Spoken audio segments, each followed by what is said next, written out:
जय हिंद। आज डिस्कशन करेंगे सेमेस्टर 3 का सिलेबस। बहुत दिन से जो है डिस्कशन का पार्ट बचा हुआ था, जो कि आज टॉपिक आप देख रहे हैं। यहाँ देखिए, इकोनॉमिक्स का सेम 3 जो पीजी जो हमारा सेशन है, सेमेस्टर 3 सेशन 2019-21 पे डिस्कशन चलेगा। सिलेबस डिस्कशन है फुल्ली, जो कि यहाँ से हम आपको बता रहे हैं। इकोनॉमिक्स का जो सेमेस्टर 3 का सिलेबस है वो क्या है, वो आप समझ लीजिए अच्छे से। सेमेस्टर 3 का सिलेबस सेशन 19-21 के अकॉर्डिंग अभी जो डिस्कशन चल रहा है, आप भी जानते हैं कि 2020 के हिसाब से बहुत लेट हम लोग आगे चल रहे हैं। तो इस सिचुएशन में जो हमको पूरा पेपर डिस्कशन करना है, वो जो पेपर हमारा होगा, पेपर इस साल भी हम लोगों को 5 पेपर पढ़ना है। CC 10, 11, 12, 13 और 14। ध्यान से देखिएगा, ये पेपर इस साल का पेपर है, ठीक है। ये पेपर कहाँ से कहाँ पढ़ना है, 10 to 14 इस बार हम लोगों को पढ़ना है। ये जो पेपर का डिस्कशन है, ये सेम 3 के लिए हम लोग कर रहे हैं।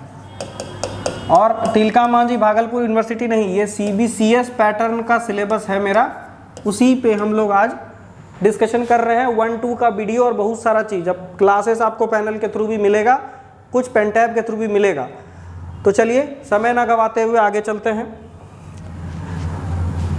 ये जो सिलेबस है उसमें सेमेस्टर 3 MA इकोनॉमिक्स आप देख पा रहे हैं यहाँ पे CC 10 है। CC 10 पेपर क्या है? CC 10 का जो पेपर है, हम लोगों ने जो CC 5 पढ़ा था वही CC 10 है। पेपर का नाम है इंडियन इकोनॉमिक्स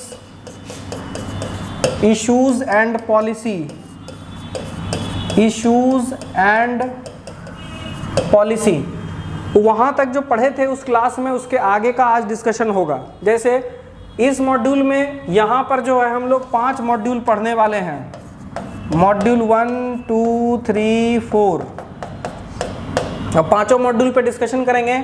तो सबसे पहले आप देखिए कि पॉपुलेशन एंड एम्प्लॉयमेंट पे चर्चा है, देन सोशल एस्पेक्ट क्या है, फिजिकल फाइनेंशियल एक्सटर्नल इश्यूज क्या है, और बिहार की इकोनॉमी पे पढ़ना है, ठीक है। तो CC जो 10 है वो CC 5 के आगे का पेपर है, यानी CC 5 और CC 10 एक ही पेपर के 2 अलग अलग पार्ट हुए, ठीक है। यहाँ पे बुक्स रिकमेंडेड किया है, तो आप अपने लैंग्वेज और अपने बोर्ड और अपने मीडियम के हिसाब से किताब आप सेलेक्ट कर सकते हैं। लेकिन आपका ये सिलेबस किसी एक किताब में नहीं मिलेगा, बिहार इकोनॉमी के लिए अलग किताब लेना पड़ेगा। तो जो इसकी जो कमिटी है, यानी जिस कमिटी ने ये बनाया है सिलेबस को, उस कमिटी के बारे में हम आपको बताते हैं।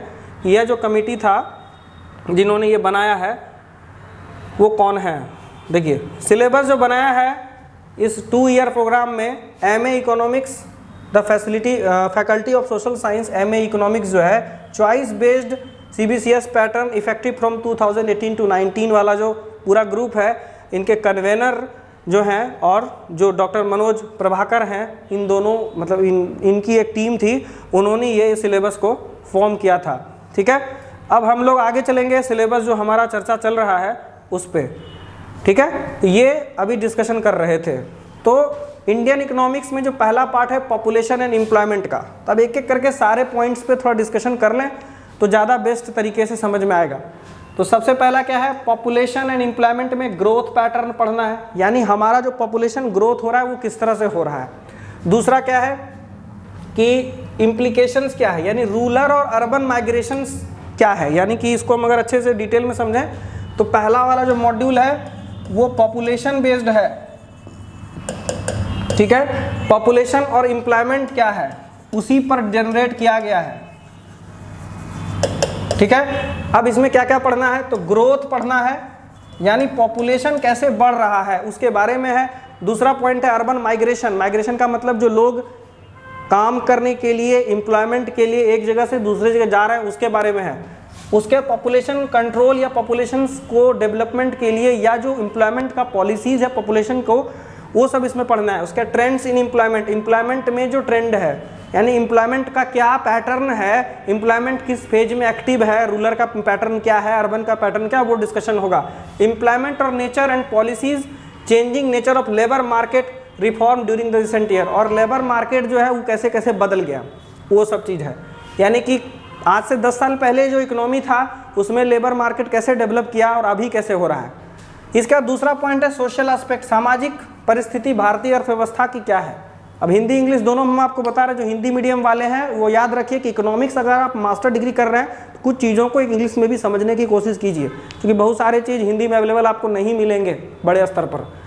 कह रहा recent trend in state of social aspect, सामाजिक जो अवधारणा है भारतीय अर्थव्यवस्था की वो क्या है। यानी कि इसमें हम लोग पढ़ेंगे इम्प्लीकेशंस, जो परेशानी या कठिनाइयाँ आती है, ये जो डिस्कशंस है पॉलिसीज़ का, नीति जो बनाया गया पॉवर्टी के अकॉर्डिंग, असमानता इनइक्वालिटी के अकॉर्डिंग, चाइल्ड लेबर, बाल श्रम, जेंडर यानी कि लिंग के आधार पर जो काम को बांटा गया है, गरीबी को देखा जाएगा वहाँ पर भी, और गवर्नेंस करप्शंस क्या है, यानी कि भारतीय अर्थव्यवस्था में भ्रष्टाचार भी कहीं न कहीं अर्थव्यवस्था को किसी न किसी तरह से या तो कह सकते सपोर्ट कर रहा है या तो डैमेज कर रहा है, दोनों बात है। इन्वायरमेंट और नेचुरल रिसोर्स क्या है, और राइट टू फॉरेस्ट यानी कि हमारा जो वन का अधिकार भारतीय अर्थव्यवस्था में कैसे रिजर्व किया गया है पूरे जंगल को, वो भी कहीं न कहीं इकोनॉमी में सपोर्ट करता है। इसीलिए यहाँ पे डिस्कशन है सोशल एस्पेक्ट, यानी सारा इस पे सोशल पॉइंट है। गरीबी हो गया, रीजनल इम्बैलेंस का मतलब होता है धार्मिक असंतुलनता, उसके बारे में। तीसरा पॉइंट है physical finance and external sectors, issues क्या है इसमें।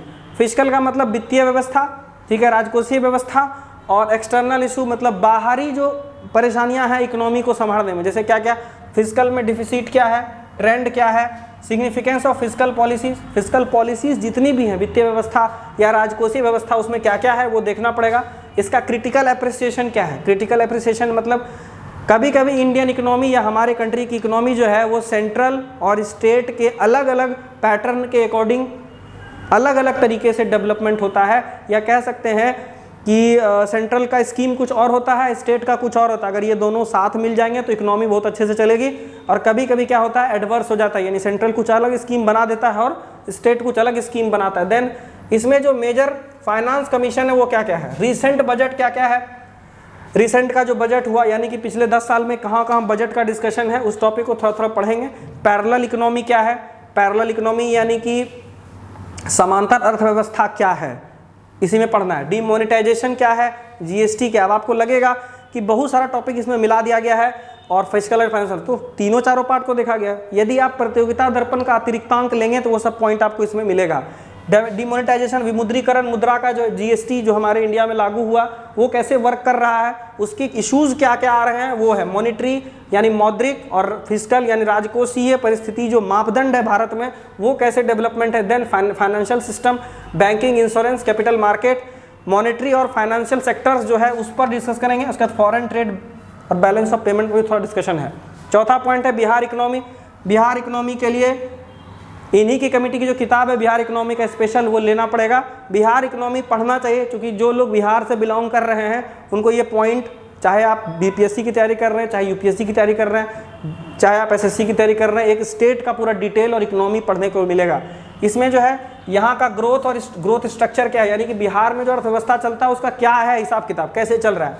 नॉर्मली बिहार एग्रीकल्चर जगह वाला जगह है, एग्रीकल्चर परफॉर्मेंस पे इकोनॉमी डेवलप करती है। मेजर चैलेंजेस हैं भारत में जो कृषि से संबंधित यानी कृषि अर्थव्यवस्था है उसमें क्या क्या चुनौतियां आ रही हैं उसका डिस्कशन है। फिर यहाँ हम लोग इंडस्ट्रियल ग्रोथ भी पढ़ेंगे, यानी कि जो औद्योगिकरण है यानी कि उद्योग वगैरह जो बैठेगा उसमें क्या क्या चुनौतियां हैं। फिर ग्लोबलाइजेशन में WTO, world trade organisation, Asian और बिहार का एग्रीकल्चर क्या है उसके बारे में पढ़ेंगे। इंडस्ट्रियल बैकवर्डनेस हमारे यहाँ सबसे ज़्यादा है, लोगों की सोच जो है आज भी उद्योगों के प्रति उदासीन है, निचले स्तर की है, जिसके वजह से बिहार की जो अर्थव्यवस्था है या बिहार का जो विकास है या कहीं न कहीं बिहार में समृद्धि जो है कम हो गया। टूरिज्म हो, ट्रेड हो, ट्रांसपोर्ट हो, एनर्जी हो, इंफॉर्मेशन टेक्नोलॉजी हो, माइग्रेशन हो, अनएम्प्लॉयमेंट है, डिग्रेडेशन, फिजिकल, यानी कि यहाँ की जो अर्थव्यवस्था बिहार की जो दयनीय है इसका क्या रीजन है और कैसे कैसे पॉलिसीज़ बनाया गया इसको से निकलने के लिए, उसके बारे में है। अब नेक्स्ट चैप्टर चलेंगे हम लोग पेपर CC 11 का। पेपर CC 11 पेपर CC 6 का ही एक पार्ट है जिसका नाम है इकोनॉमिक ग्रोथ एंड डेवलपमेंट। ठीक है, इसमें हम लोग को भी 4 मॉड्यूल पढ़ना है। देखिए मॉड्यूल 1, 2, 3, 4। पहला में है इंटरनल एंड इंटरनेशनल माइग्रेशन, दूसरा में है previous signal and models of export lead growth, growth के बारे में है, अलग अलग टाइप का मॉडल यहाँ पर है। तीसरा है कॉस्ट बेनिफिट एनालिसिस, किसी भी उद्योग में ग्रोथ यानी कि डेवलपमेंट और ग्रोथ के बीच में कॉस्ट बेनिफिट और उससे जो एनालिसिस लेने वाले थ्योरीज हैं, जैसे शैडो प्राइस हो गया, प्रोजेक्ट इवेल्युएशन है, ये सब का डिस्कशन है। तीसरा मॉड्यूल 4 होगा मॉडल्स ऑफ मेडो, फिलिप्स और फेलेस्टीन, यानी कि ये सब अलग अलग इकोनॉमिस्ट थे अलग अलग कंट्री के, जैसे नियो इकोनॉमिक्स है, नियो क्लासिकल थिंकर है, मॉडर्न इकोनॉमिस्ट है, ट्रेडिशनल इकोनॉमिस्ट है, सबका अपना अपना मॉडल इस पे डिस्कशन है। देखिए करके बताते हैं। मॉड्यूल 1 में इंटरनल मैग्नेशन में अर्बनाइजेशन पढ़ना, यानी टोड्रो का मॉडल, चॉइस ऑफ टेक्निक, किसी भी अर्थव्यवस्था में जो समृद्धि के लिए तकनीक का इस्तेमाल हम करते हैं वो कैसे करते हैं।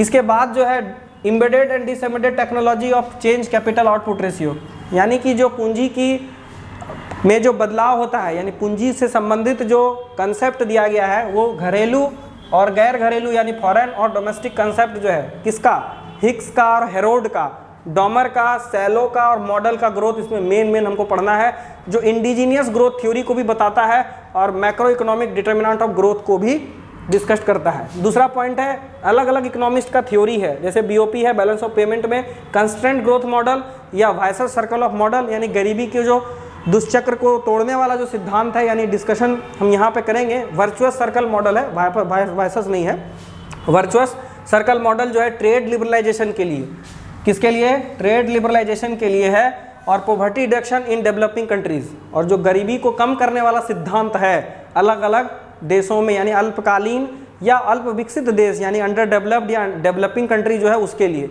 कॉस्ट बेनिफिट एनालिसिस में हमको टोटल फैक्टर प्रोडक्टिविटी के बारे में और ग्रोथ से रिलेट कैसे करेंगे शैडो प्राइस को, वो सब डिस्कशन है। चौथा पॉइंट है मॉडल ऑफ मिडो, फिलिप्स और फेंस्टीन, जॉनसन, रॉबिन्सन, रैमसे मॉडल और इकोनॉमिक ग्रोथ, यानी इसमें मेनली हमको पढ़ना है जितने भी इकोनॉमिस्ट ने मॉडल दिया इन सारे सिचुएशन से निकलने के लिए अलग अलग है। ठीक है, लूकास मॉडल, ये सिर्फ मॉडल बेस्ड क्वेश्चन है जो कि यूजीसी नेट के एग्जाम के लिए भी इंपॉर्टेंट है। अब आपको बता दें कि यूजीसी नेट से याद आया कि यूजीसी नेट एग्जाम जुलाई में इस बार होने वाला है। इसके बाद सेमेस्टर 3 का जो तीसरा पेपर है CC12 पब्लिक इकोनॉमिक्स, आपके यूजीसी नेट का भी एक पार्ट है, इसमें भी हमको 5 मॉड्यूल पढ़ना है, मॉड्यूल 1 to 5 का डिस्कशन है। और एग्जाम का पैटर्न तो आपको बताते ही हैं कि जो क्वेश्चन हम डिस्कस करते हैं एक्सपेक्टेड क्वेश्चन में वो सारा मतलब उसी में से एग्जाम में रहता है। इंट्रोडक्शन क्या है, पब्लिक इकोनॉमिक्स क्या है, सबसे पहले role of state in economic activities, आर्थिक जो गतिविधियां हैं अर्थव्यवस्था में, यानी कि पब्लिक इकोनॉमिक्स का मतलब हो गया कि लोक अर्थशास्त्र हम इसको कहते हैं, लोगों के बीच में एलोकेशन, डिस्ट्रीब्यूशन, स्टेबलाइजेशन, यानी कि कैसे यह इकोनॉमी में वर्क कर रहा है, कैसे स्टेबलाइजेशन यानी स्थिरीकरण ला करके रखा हुआ है, या फिर इसमें क्या क्या चेंजेस किए गए हैं, क्योंकि इंडिया का इकोनॉमी मिक्स्ड इकोनॉमी है। इसके बाद है classical, Keynesian and modern approach to public finance.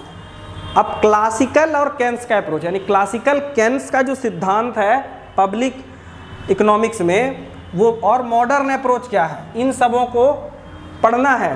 क्यों, केंस का थ्योरी और जो क्लासिकल अप्रोच जो था वो कहीं ना कहीं फंक्शनल फाइनेंस जो हमारा यहाँ पे डिस्कस किया गया पब्लिक का अप्रोच, पब्लिक फाइनेंस के अप्रोच में यानी पब्लिक इकोनॉमिक्स में, वो कैसे डिस्कस किया गया, यानी क्लासिकल का कंसेप्ट और केंस का कंसेप्ट या दोनों के कंसेप्ट का हम लोग को कंपैरिजन भी पढ़ना है, डिस्कशन भी करना है। क्वेश्चन क्या आएगा वो बाद में बताएंगे।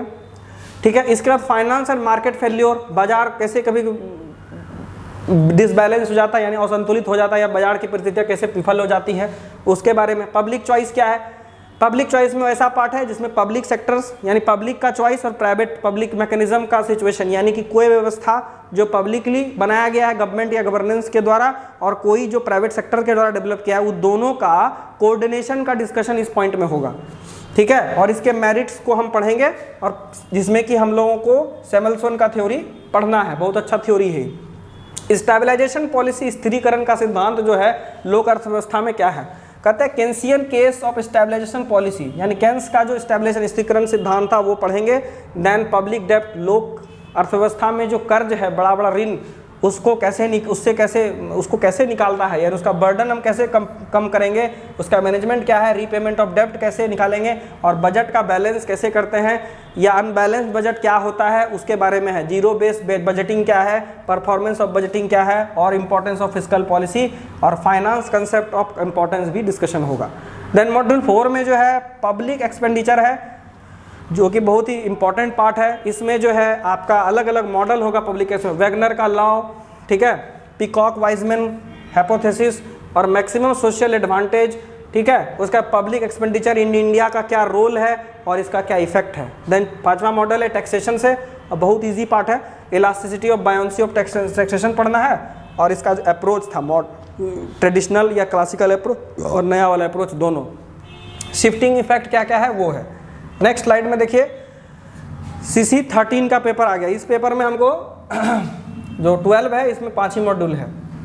देन इसके बाद हमारा जो है theory of international trade CC 13 UGC net का एक और ये पेपर है, इंटरनेशनल इकोनॉमिक्स। बहुत बेहतरीन पेपर है और इतना मज़ेदार पेपर है, पढ़ने में बहुत मज़ा आएगा।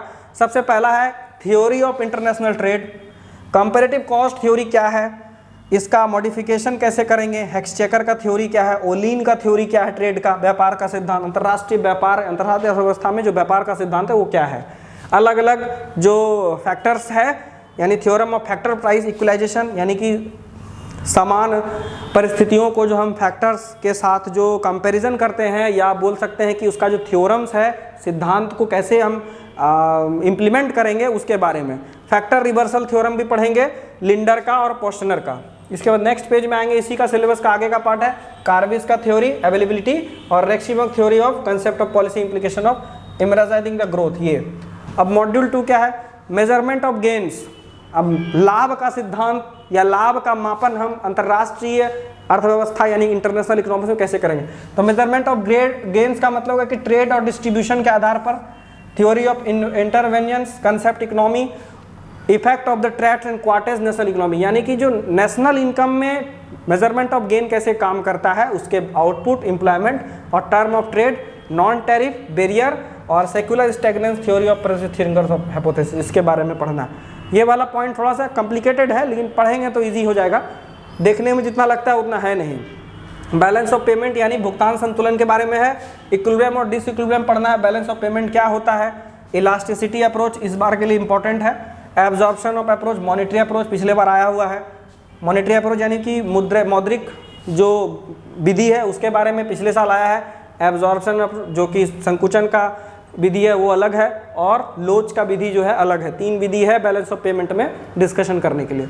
उसके बाद theory of balance of payment का एडजस्टमेंट कैसे होता है, और फॉरेन ट्रेड मल्टीप्लायर और एग्जिम पॉलिसी क्या है। एग्जिम पॉलिसी बहुत इंपॉर्टेंट पॉलिसी है, शॉर्ट क्वेश्चन में भी आ सकता है या आया होगा।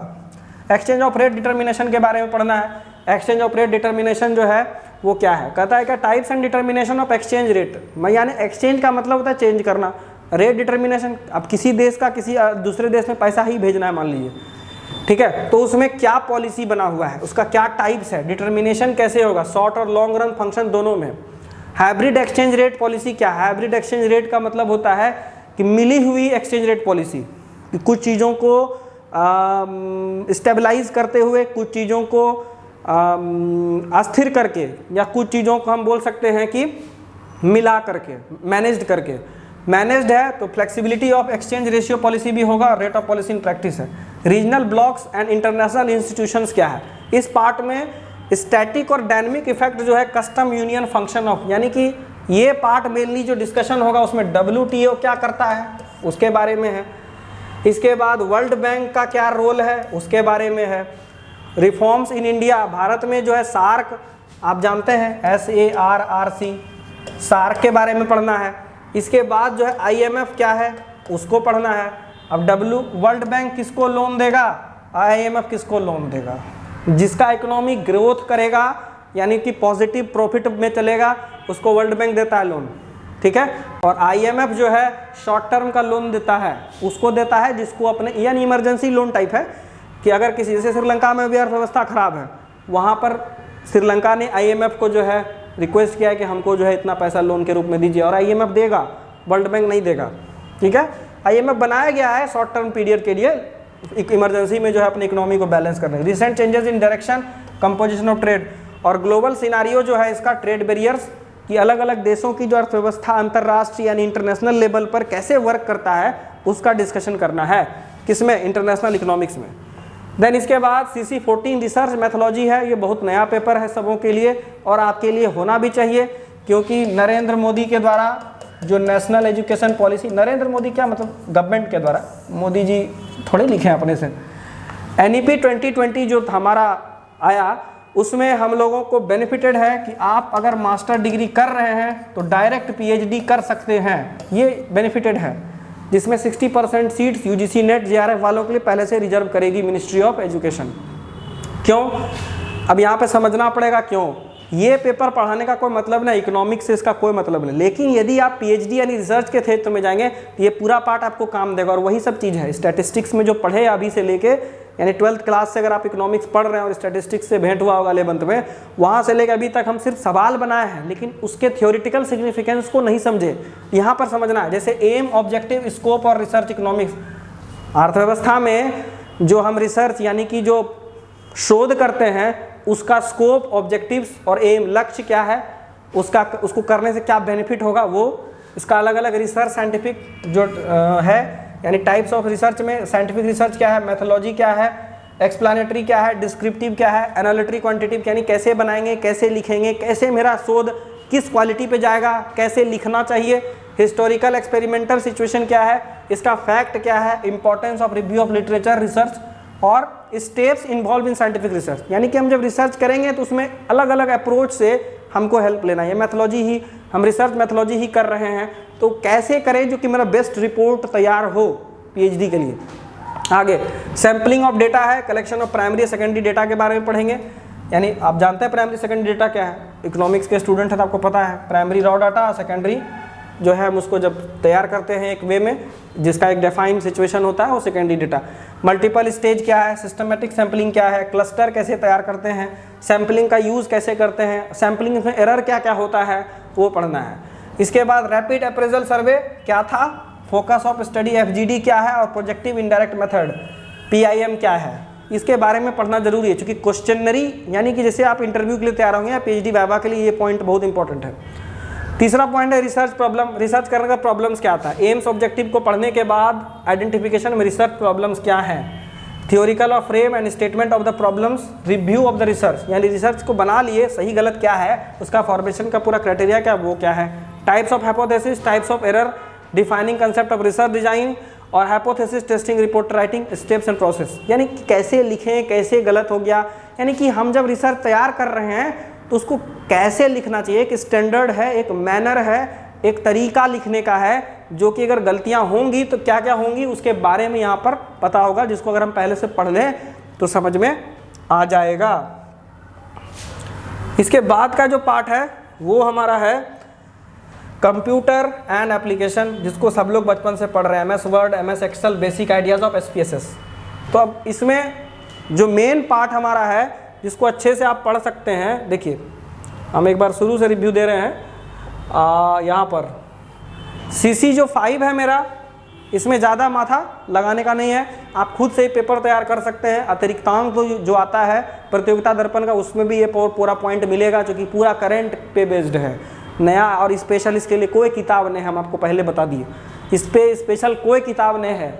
आप जब बुक खरीदने जाइएगा पॉपुलेशन और सोशल मिल जाएगा, फाइनेंस में जो पार्ट है सबके लिए अलग अलग बुक है, बिहार इकोनॉमी का अलग बुक है, इसीलिए पॉइंट को यहाँ से लीजिए और आप बनाइए खुद से नोट्स, ठीक है। दूसरा पॉइंट आपका जो CC 11 का है उसमें सारा डेटा आपको ग्रोथ एंड डेवलपमेंट वाली किताब में मिल जाएगा।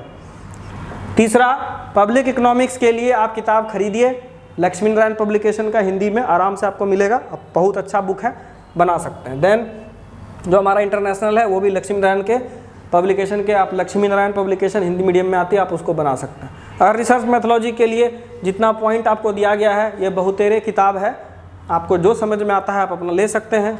अगर आपको कहीं इसमें कोई परेशानी हुआ या कुछ ऐसा लग रहा है जिसमें दिक्कत है, हमको समझ में नहीं आया, तो आप कमेंट जरूर कीजिएगा हमको। और वीडियो कैसा लगा, ये पहला क्लास पैनल पर है, सबों को हमारे हिसाब से अच्छा ही लगा होगा। और चैनल लाइक सब्सक्राइब शेयर जरूर कीजिए, कमेंट कीजिए कि क्या दिक्कत है। और हमने पहले भी पिछले बार भी व्हाट्सअप नंबर अपना शेयर किया था, आप प्लीज़ कॉल नहीं करिए, हमको व्हाट्सअप कर सकते हैं कोई भी प्रॉब्लम होगा तो, ठीक है। ये है, थैंक यू फॉर वॉचिंग। और आज सिलेबस का पूरा डिस्कशन हो गया। अब नेक्स्ट का वीडियो जब आएगा तो हम आपको उसमें बताएंगे कि क्या असाइनमेंट इस साल के लिए इंपॉर्टेंट है और कौन कौन सा पेपर, कौन कौन सा क्वेश्चन तैयार करेंगे, ठीक है। तो थैंक यू फॉर वॉचिंग और चैनल को लाइक सब्सक्राइब और शेयर कीजिए।